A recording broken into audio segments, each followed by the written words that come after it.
நடிகர் மனோஜ் மறைவுக்கு முதலமைச்சர் மு.க.ஸ்டாலின் இரங்கல் தெரிவித்துள்ளார். இளம் வயதில் மனோஜ் எதிர்பாராத விதமாக மறைந்துவிட்டது மிகுந்த அதிர்ச்சி அளிக்கிறது என்றும், அன்பு மகனை இழந்து வாடும் இயக்குநர் இமயம் பாரதிராஜாவிற்கும் அவரது குடும்பத்தினருக்கும் திரைத்துறையைச் சேர்ந்த நண்பர்களுக்கும் ஆழ்ந்த இரங்கலையும் ஆறுதலையும் தெரிவித்துக் கொள்கிறேன் என்றும் முதலமைச்சர் மு.க.ஸ்டாலின் கூறியுள்ளார்.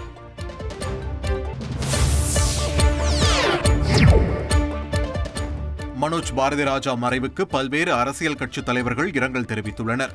மனோஜ் பாரதிராஜா உடல் நலக்குறைவால் இறைவனடி சேர்ந்தார் என்ற செய்தி ஆழ்ந்த வருத்தம் அளிப்பதாக மத்திய இணையமைச்சர் எல். முருகன் கூறியுள்ளார். மனோஜ் பாரதி மறைந்த செய்தி அறிந்து துயருற்றதாக கூறியுள்ள திமுக எம்பி கனிமொழி, இந்த துயர்மிகு வேளையில் குடும்பத்தினருக்கு ஆழ்ந்த இரங்கலை தெரிவித்துக் கொள்வதாக குறிப்பிட்டுள்ளார். எதிர்க்கட்சித் தலைவர் எடப்பாடி பழனிசாமி வெளியிட்டுள்ள இரங்கல் செய்தியில், மனோஜ் பாரதிராஜா மாரடைப்பால் காலமானார் என்ற செய்தி அறிந்து மிகுந்த துயருற்றதாக தெரிவித்துள்ளார். இயக்குனர் பாரதிராஜாவின் மகன் உயிரிழந்த செய்தி மிகுந்த அதிர்ச்சியையும் வேதனையையும் அளிப்பதாக அமமுக பொதுச் செயலாளர் டிடிவி தினகரன் இரங்கல் தெரிவித்துள்ளார்.